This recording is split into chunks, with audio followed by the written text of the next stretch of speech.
Welcome everyone. Welcome everyone.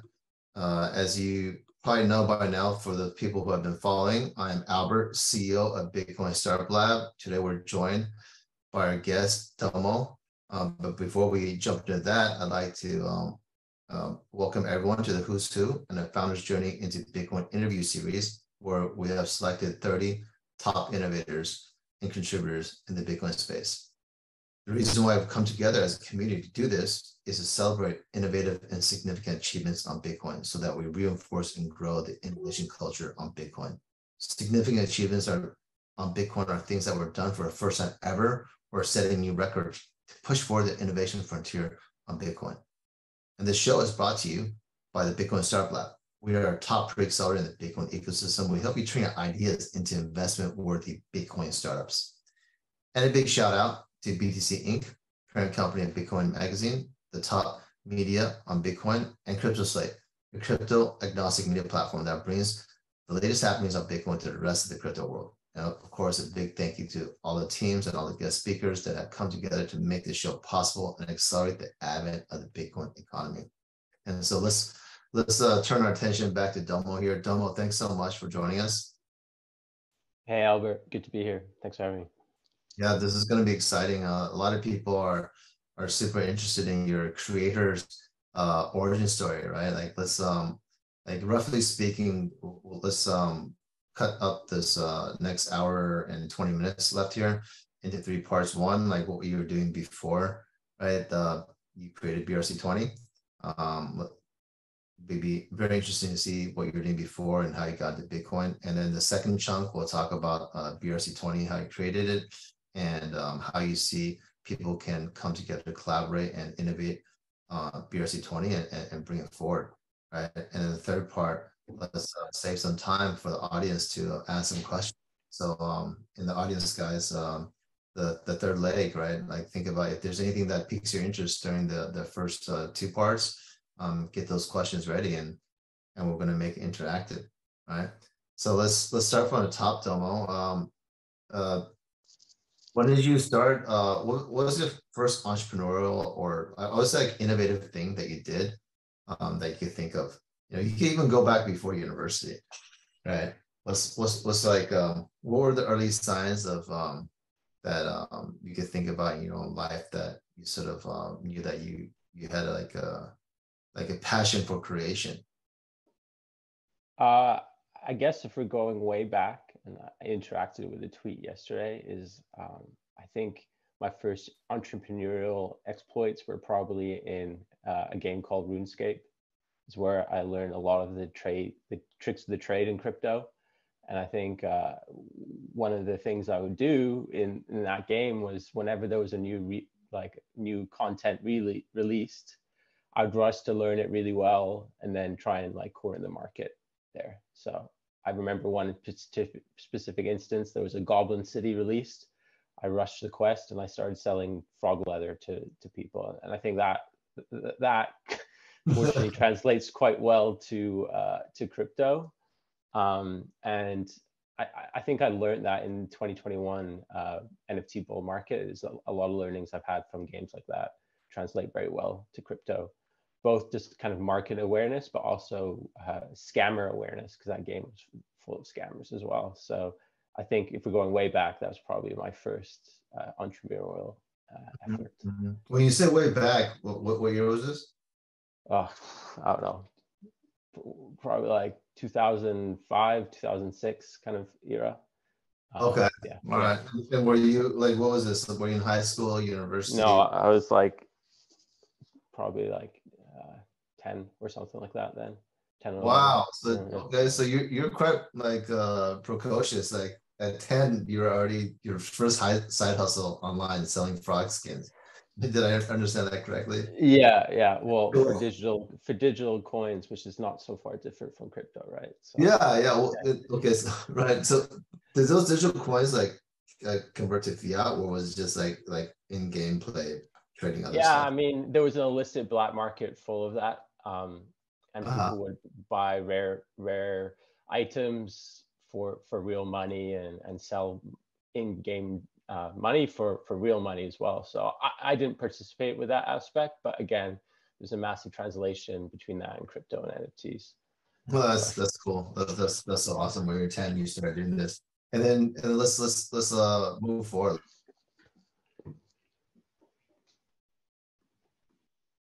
Let's walk through this. What was the next thing that you made of, right? Like anything that helped you like develop like the creator skills you have now. Sure. I think we've got to fast forward big point at this point. So now I'm in crypto. This is the summer of 2020. I'm at home because of COVID, and I've just finished a degree that's basically data science. So I'm looking for ways to leverage my newly found data science skills to create a portfolio of data science projects. So I did a couple things, like I made designed some tattoos with AI. I did various projects, but the one that really got me into crypto data and analytics was it was DeFi summer. People were making insane multiples on various altcoins, and this was prior to many meme coins. So a lot of them had at least a little bit of fundamental value, but I wanted to analyze the data there. So I essentially just created a script that calculated a rough P&L for traders using Uniswap, and then created a Telegram bot that would kind of use the Etherscan API to sniff for interactions with Uniswap with these top 100 traders or 50 traders by P&L. And then just kind of like, I didn't copy trade them as such, but it helped me kind of sculpt narratives over time, what the smart money in the space was doing. And yeah, I used that quite successfully in the summer of 2020. And I kind of saw it as like a pre-Nansen super crude analytics tool. I never commercialized anything. I just use it for my own benefit. But yeah, that would probably be the next big endeavor that I embarked on. So that's super interesting. Can we unpack a little? Because you went from like what you said, AI tattoos. Did I hear that correctly? Yeah, exactly. Right, and then to creating your own proprietary like privately used system for you to trade digital artifacts. Yeah, basically, yeah. Like if you saw the code for it, I think it would be much less impressive. It was hella janky. It was like just a Python But it script. worked though. I mean, you made some money. Yeah. All right, well that's good. That's good. But I mean, how that transition happened though? I'm like from AI tattoos to doing the digital artifact trading or NFT trading. Yeah, well, at the time I was just looking to build. I was looking for a job in data science, and at the time it was quite fashionable to kind of create a portfolio of projects, because a lot of people were like LARPing in the data science space, like, oh, I'm a data scientist, and it turns out they can use Excel basically. So I needed to like, it helped to build a portfolio, and I wanted to cover different corners, and I really found that if I kind of went on topics that interested me, I would work a lot harder on them. So I was really interested in GANs at the time, so I was like, okay, well, let's do this.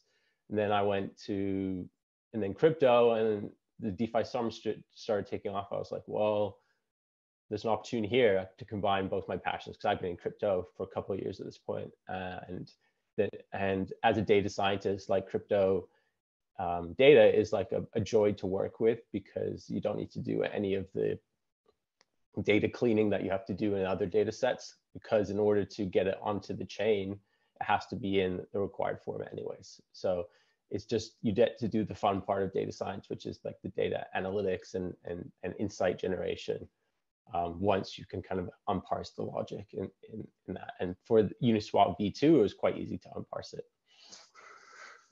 Wow, no, that's exciting. So because you're building a portfolio for your job, you did this thing and you actually made money doing it. So I love the experimentation and the curiosity, and just like the just do it mentality. And I'm just curious, this is like a little like a side point, but in the end, did you get a job because of this portfolio you created? No, I didn't. I actually got my current job through an NFT Discord, which is kind of funny. So yeah, but I have to say, like, I brought that project up in my interview, and I think it's probably one of the reasons I got the job. So yeah, there was some implicit effects, but yeah, I actually got my job through an NFT Super, Discord, super. which is kind of funny. That's cool. That's cool. I mean, so yeah, I mean, a lot of people just think about things, right? But then, you know, completing that last mile. I mean, when I say last mile, I mean the action of actually just tinkering around and hacking it out, right? What do you think was different? You know, like I'm sure you had a lot of ideas, but why did you want to just follow through with this one? Yeah, it's a good question. It's because it just seems such an obvious thing to me. Is like the comparison is like, imagine all of Warren Buffett's trades were like public at the moment he triggered them. Like there would be probably, if your time frame is long enough, some benefit in copy trading that, or shaping a narrative behind his trades, right? So in a blockchain world, Ethereum world, all this data is public. Why not find the Warren Buffetts of Uniswap V2 shitcoin trading, basically? So that Yeah, that like was learn from the that was best, right? yeah. So to be honest, it started off as like a portfolio project, and then once I kind of realized that it worked, I was like, okay, well, this probably has more weight in terms of a money generating project, side hustle, than a I'm really portfolio curious. project. So you're doxed, undoxed, right? So let me just ask like a sort of personal question, because it's not really personal if people don't know who you are, right? Like how much money did you make that you said it was like what during like what was COVID? Right? Yeah. Like it's like what can you share with us like how successful that was? Oh yeah. Like this was, I probably made like 10K, and Oh, that was like an enormous amount of money to me. I was like right out of college, yeah, had of course. student loans, et cetera, et cetera. So got to chip away at those student loans That's a with nice that. chunk. Like, Yeah. yeah. So yeah, like not a magnet, like a significant sum, but at the time it was a lot to me. Yeah, of course. No, this is a great first step. So let's and then like let's keep walking through these innovative things that you did. Call them high side hustles or call them like innovations or ideas that you actually executed on.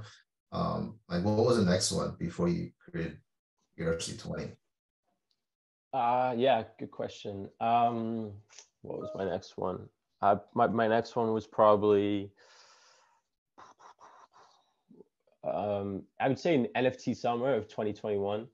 So you can kind of see at this point, I'm quite good at like just kind of sniffing out emerging narratives, and NFTs was no different. Like I saw quite early on that NFTs were going to be a thing. I think starting with art blocks in like spring of 2021.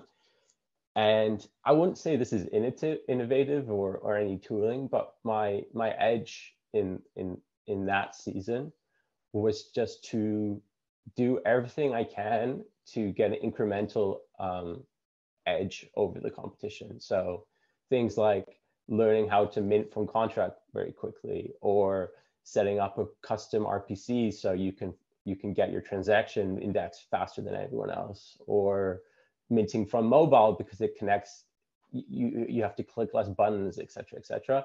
And at that time, where there was only a handful of people using Mev or bots, it was enough to really actually quite for a number of months to get edge over the competition. So less of an innovation, but more of like learning the tools of the trade as early as possible, and kind of honing my skills. That's fascinating. That's fascinating.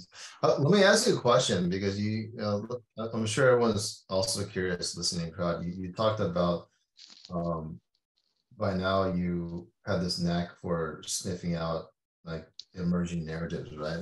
How was that? Like, how did you develop that skill? I Yeah, think probably. Yeah, probably. That's a good question. because I mean a Just, lot of we have a lot of listeners here who are aspiring entrepreneurs or founders, right? Looking for an idea, an innovative idea, and then maybe you can share some insights into how you develop the yeah, skills and new narratives. Yeah.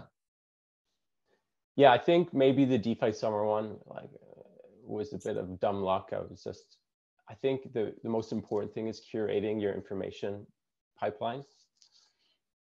So DeFi summer, my crypto information timeline, pipeline was as bad as it gets. I was getting all my information from Reddit and YouTube, which if you've been to those venues for crypto information, is pretty much bottom of the barrel for most point. And then slowly started refining that, gone to Twitter, gone to Telegram, gone to Discord.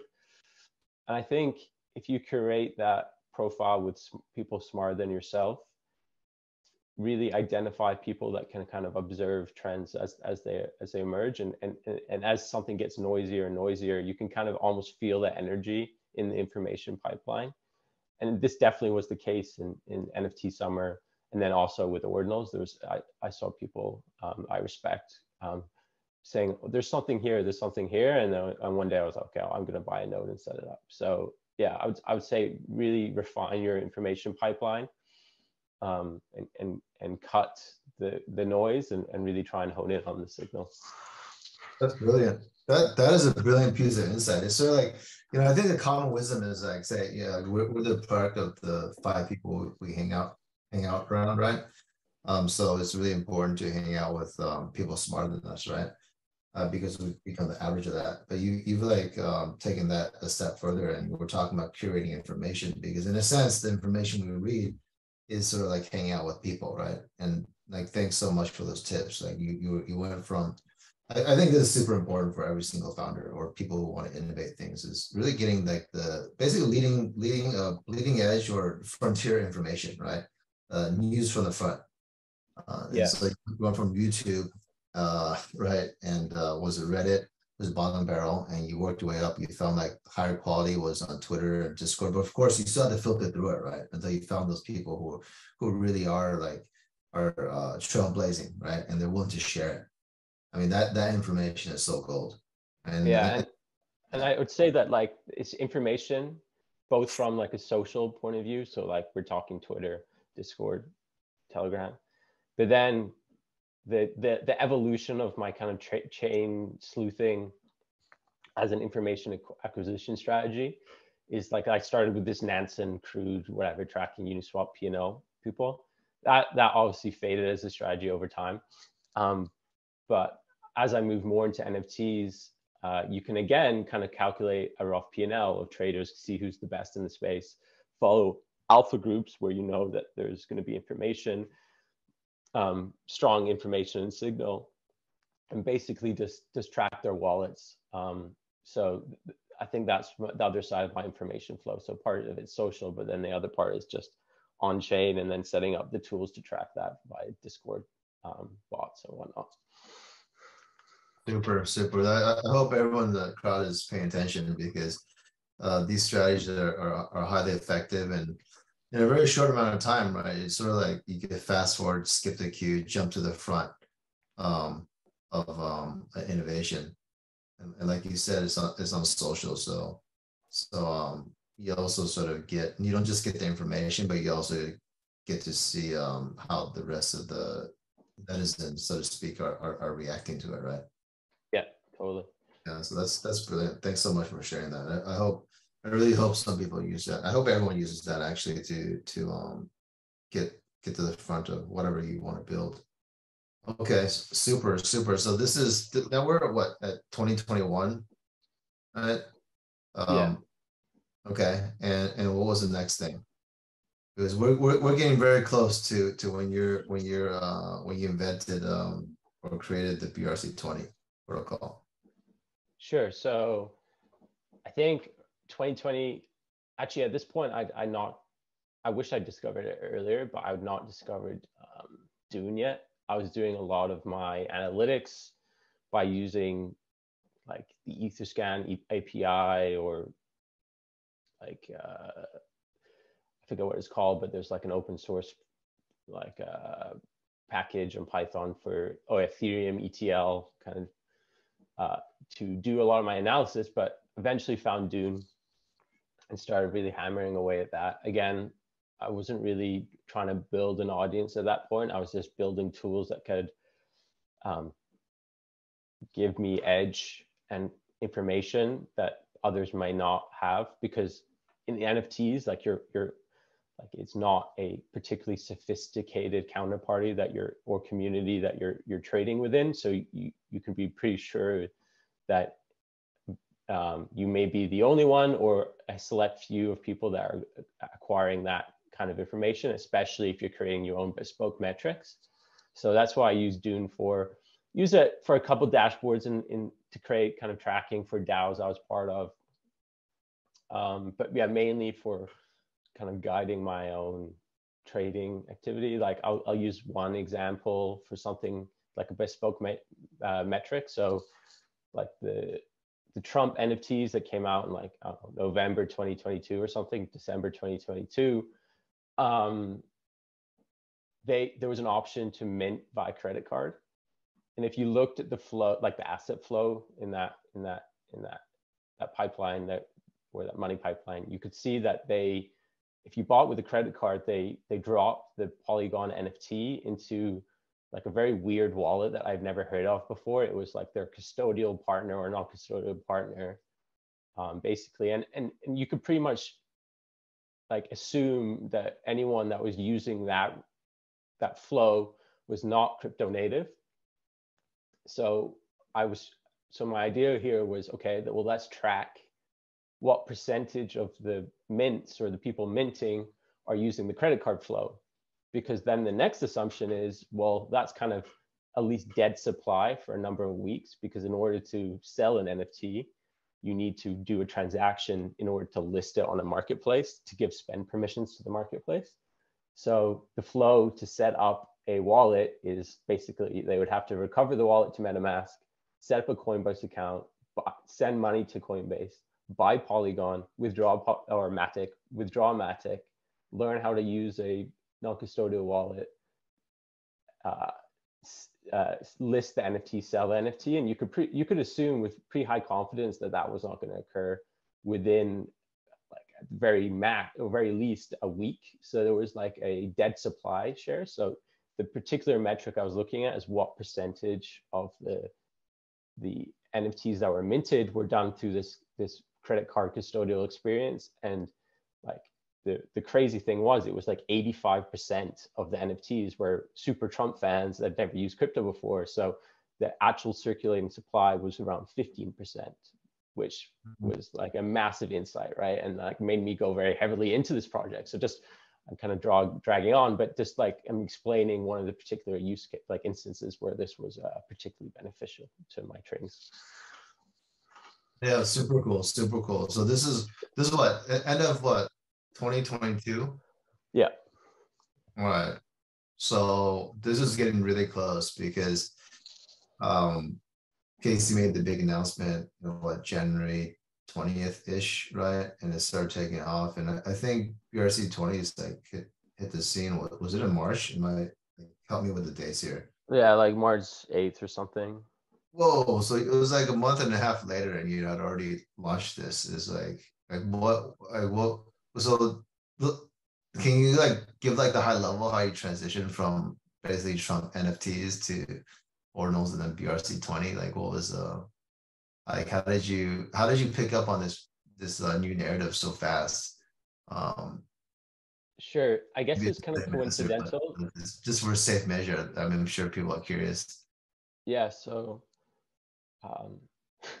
it's actually kind of funny. So I was building so at this point I got pretty good at Dune and got in contact with a couple of DAOs to do some kind of freelancer consultancy work for creating dashboards. So I got in touch with ENS DAO and spent a bunch of time building them a dashboard for their governance. And then in the end, they didn't use it and only paid me half what they said they would. So I was pretty salty from that. So when I saw Sats names from ordinals pop up, I was like, you know what? I'm gonna build a dashboard for these guys for free. I'm gonna learn Bitcoin data. So yeah, it was a bit of a fortuitous circumstance that it was just a bad taste in my mouth led me to do it. And also I was just interested in this new asset class emerging. It just seems such a no-brainer that activity would pop off on Bitcoin, especially with how easy it was to use with inscription tools.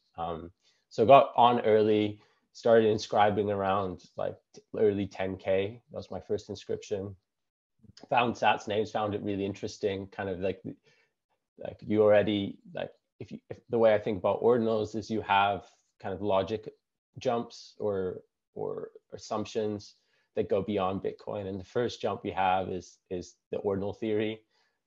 Sats names took that a bit further with first is first. So it's like what I learned at this point is like this can work just as long as that logic jump is very small and simple, or else if you try and bridge too far, I think it breaks down very quickly. So you'll see later that played bigly into my design with BRC20.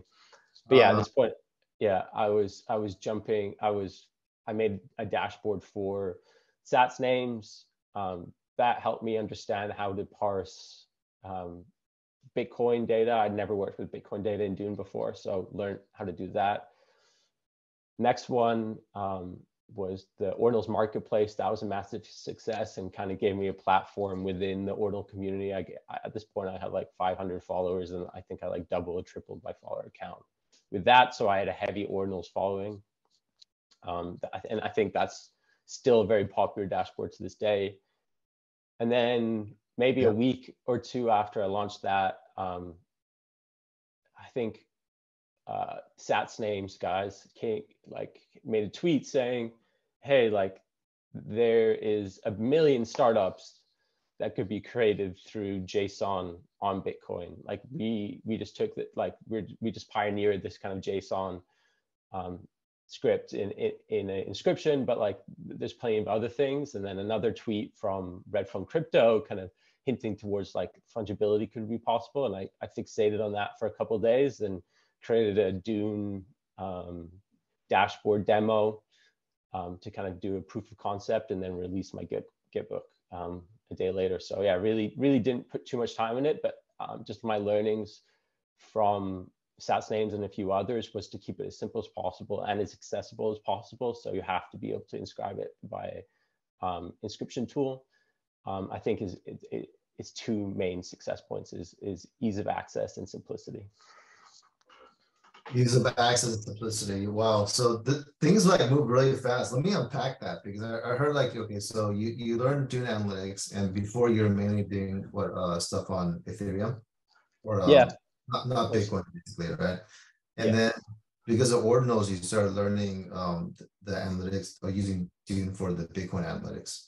Is that correct? Is this sort of like your transition, like the gateway into Bitcoin ordinals and this Dune analytics? Was this the turning point for you, or did I'd always I'd always been into Bitcoin and held it in my portfolio, and it was like a lot of people, the first asset I owned.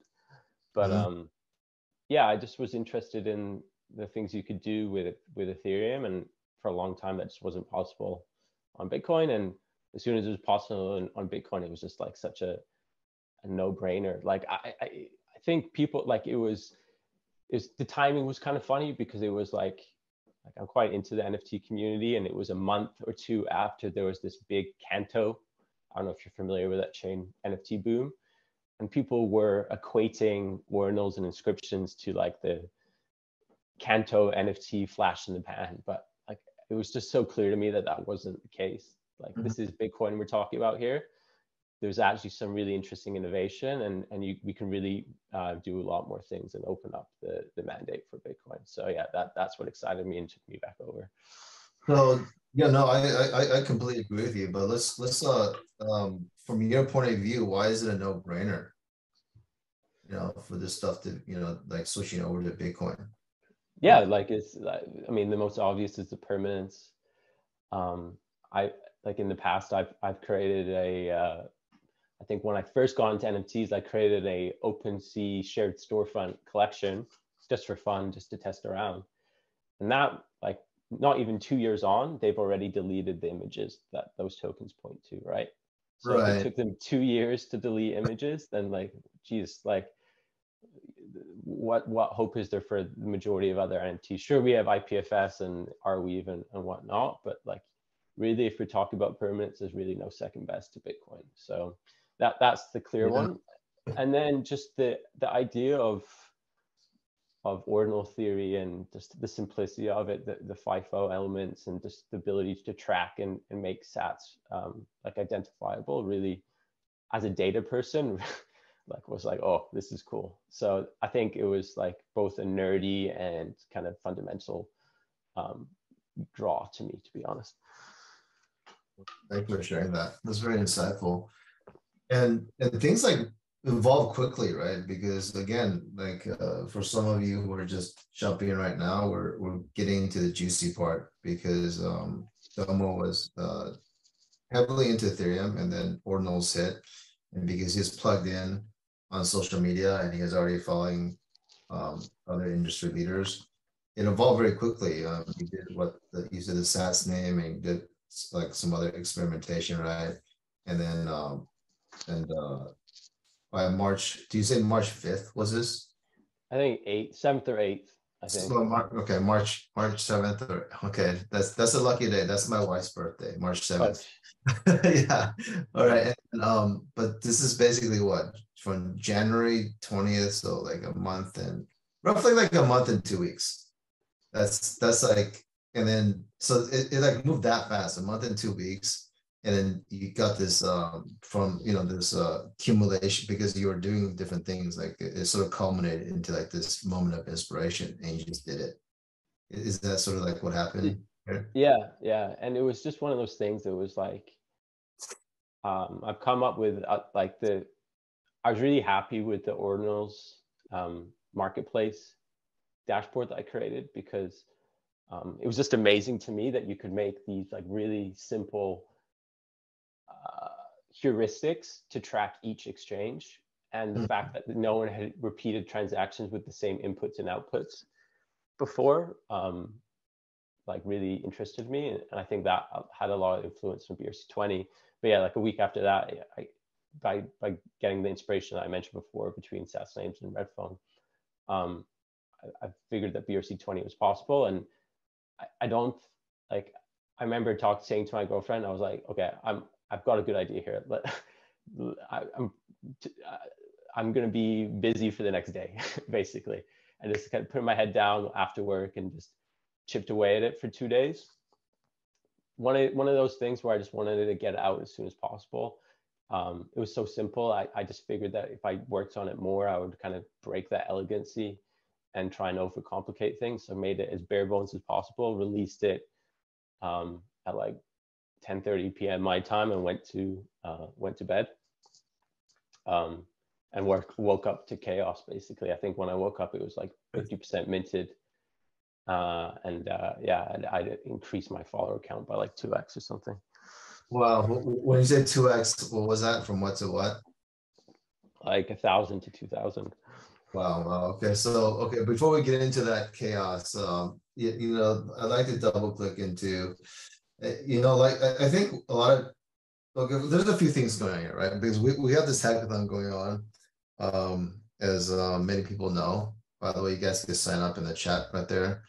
And the hackathon this time, we're doing a longer hackathon. So we're accepting code between August 26th, so in a few days, to October 1st. That's roughly 5 weeks. It's roughly about the time when, you know, you got into ordinals, and then you're doing these things and culminated into this brilliant invention, BRC20, right? And right, and so this is really inspiring, because in this time frame, people could do a lot, right? People would do a lot. And the other thing that is inspiring, and I think very insightful, I think we can all learn from, is that, hey, you know, you had the wisdom, or somehow you had the intuition, or the rationale to, hey, let me not overcomplicate this, right? And it was like literally in like 2 days, you know, this is a version, and you shipped it. Like, where did you learn that skill of keeping it simple? Basically, it sounds simple, right? But it's not so simple when we're building stuff. Can you sort of share a little bit about how you're able to just pull the trigger, whereas perhaps maybe I think a lot of builders want to sort of get into the weeds more and launch later? Yeah, it's a good question. Well, I think so. Something that was very front of mind for me when I was launching was, at the time, like, I was very aware of like the Maxiism of Bitcoin, and almost like the gatekeeping that had gone on for a number of years.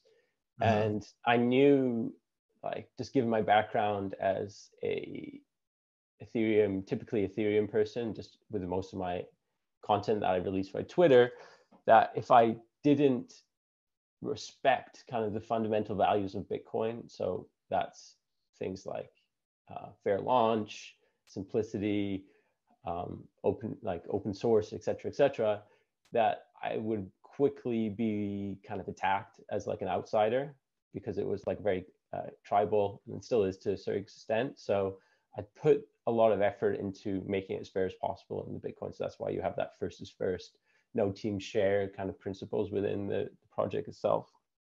And then for the simplicity, it really was just, okay, well, I see like all the projects that have been coming out so far as building blocks. And like you see in my Twitter announcement, that this was really just an experiment. I just wanted to demonstrate that you could create an off-balance state using inscriptions with JSON, and then also sending those inscriptions from A to B as the second stage of that transfer function.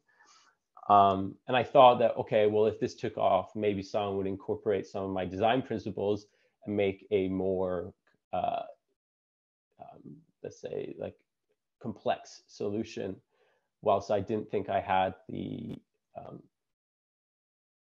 like basically the tools I was working with was with Dune and inscription tools in my own node. So I didn't think I had the resources, moreover, like the ability to check the edge cases or have the technology to index it. So I think I was like the limit of my complexity. I could take it as a data scientist with the tools I had at hand. And I was happy that I demonstrated the experiment that I was trying to demonstrate. So I was like, okay, at this point it's ready, let's release it, see what people say. But yeah, the rest is history, I guess. Wow. Well, thanks for sharing that. Much appreciated. And yeah, I mean, there's so much to unpack here. One is you did it as an experiment, right? Probably not expecting like such huge results. And the other thing I wanted to click into is that yeah, you stuck to Bitcoin principles, right? You're respecting the culture, but then there's still like a lot of pushback, right, from from the incumbents or maxis or whatever. I mean, I don't know how to call them anymore, because I mean, I think as you pointed out, this tribalism, the culture is shifting. But at the time, right, people were really, a lot of people were not happy in Bitcoin about ordinals, right? And then like less than 2 months later, here comes BRC20s. So can we unpack both of those? I'm just curious about that before we dive into what the future possibilities are. Yeah, I think there's two distinct groups that weren't happy with it. There's the maxis who just aren't happy about anything, basically. Yeah, which we're all aware of, right? Like you could cure cancer and combine it with Bitcoin and they'd still be angry, right? So like I think those I paid a little less attention to, because Right. really like they're just a boring echo chamber. Right. The second one I think I had a harder time dealing with, and that was the people that had accepted ordinals, were excited about ordinals, but really didn't like BRC20.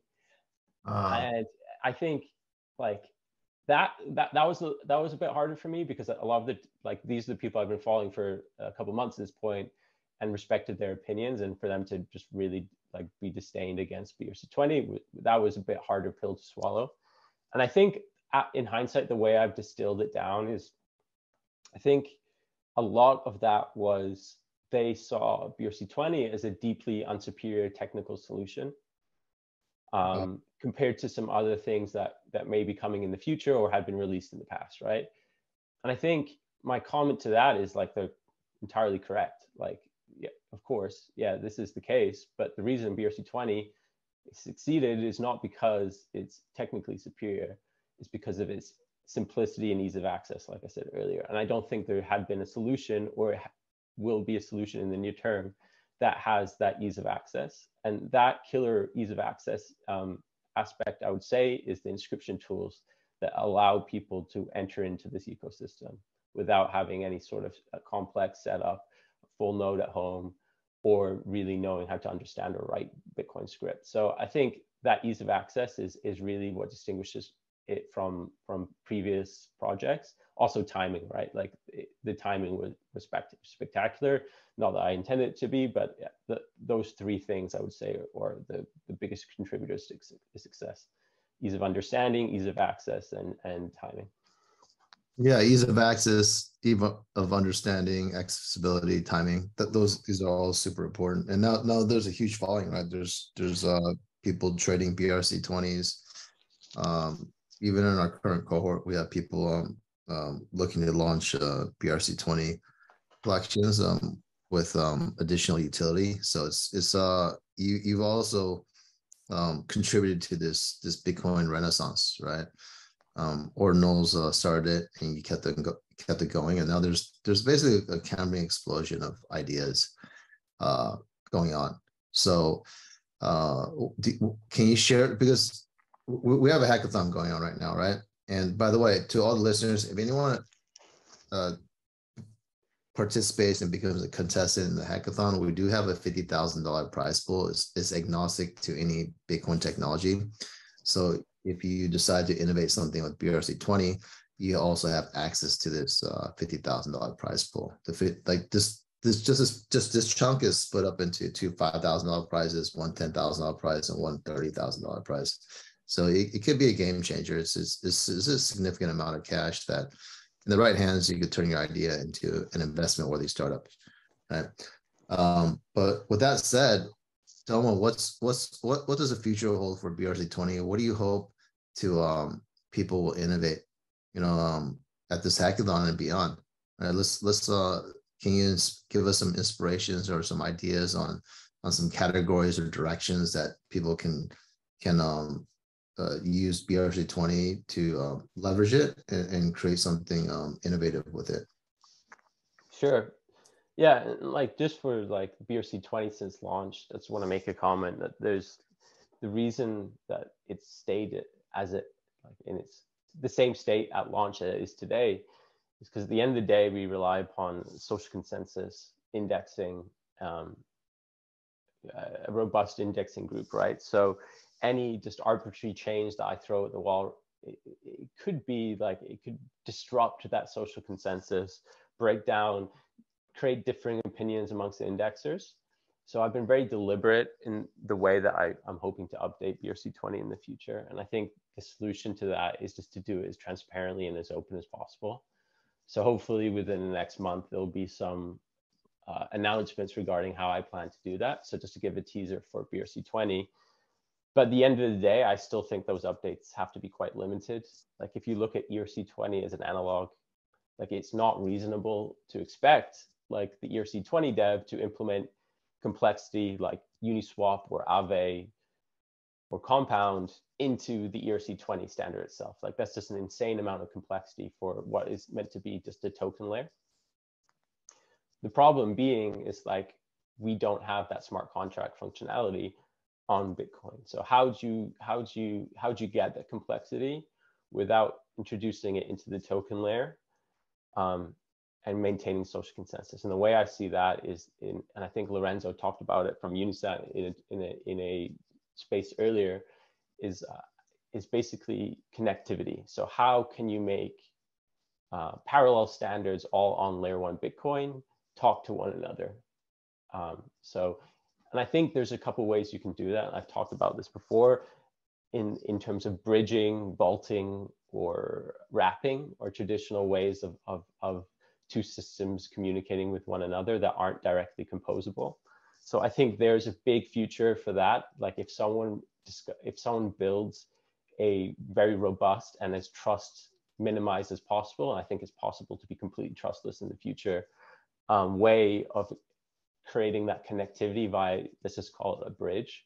I think the Cambrian explosion we saw at BRC20 in May is just a start. Like I think you will see everything that you've seen on Ethereum created on Bitcoin in a very speedrun manner. Like I think really what's keeping us back from this complexity is that bridging technology. I'm kind of envisioning this modular approach.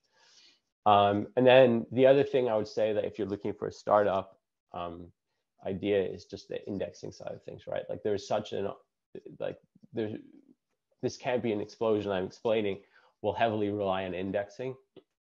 And the more we have, the better in terms of fostering a diverse indexing pool. So I think there's many ways that you can address this. And like I'm working with Alex to create an on-chain indexer. I know teams from ICP are thinking about doing smart contract indexers, and then various just off-chain indexers on layer one, like Best in Slot or Unisat, or Rarity Garden, et cetera, et cetera. So I think there's just a big opportunity there. And just to summarize the two things I just said. So indexing is number one, and number two as connectivity and composability through bridging, wrapping, and vaulting. Super. Thanks so much for those great ideas. And there are many different ways to try to pack this together, guys. So use your imagination. So Domo, let's say we fast forward a few weeks from now, and we're right in the middle of the hackathon, and people are going to go to your office hours. Like, what do you hope to see them come to your office hours with? Like, you know, what would be like a good milestone for them to go for before, like, say, speaking with you about BRC20 and what you made with it? Yeah, I mean, personally, I'm happy to answer like questions for like any scale of understanding with someone new to BRC20, or someone that for whatever reason understands it better than myself. But I think, yeah, like the optimal solution would be coming to me with if you're creating some sort of, like if I go back to the two categories I had before, if you're creating a complexity adding solution like a bridge, wrapper, or vault, kind of coming to me with like the basic design that you plan to do it, or even a demo would be amazing. And then the indexing, yeah, just if I can help answer any questions about like the real niche edge cases or understanding there, I'd be happy to help there. Super. That's a huge bonus there. So I hope everyone's taking notes there. Let's enter into the Q&A in a few minutes here. Before we do that, Domo, you said you would have like maybe some announcements a month from now. Can you drop some early alpha, or do you want to still keep that like secret? Yeah, like I still want to keep it somewhat secret, but just basically I think it's just it's a way that will benefit. I think a lot of ordinals right now, meta protocols has completely disjointed development and discourse. Like if you're trying to piece together like a thesis about the space right now and where it's going, you need to have 8 tabs of Twitter open, 4 GitHub repos, and then maybe a couple Discord channels and some Twitter DMs open to really kind of like form that thesis. Like I think we're hoping to create a place that consolidates that discussion and development, namely start with BRC20. So that's a bit of a teaser. Wow, that's a noble cause. You definitely have our support doing that. We're looking forward to those announcements. Hopefully like around a month from now. So again, thank you all for joining, and we're going to sign off now.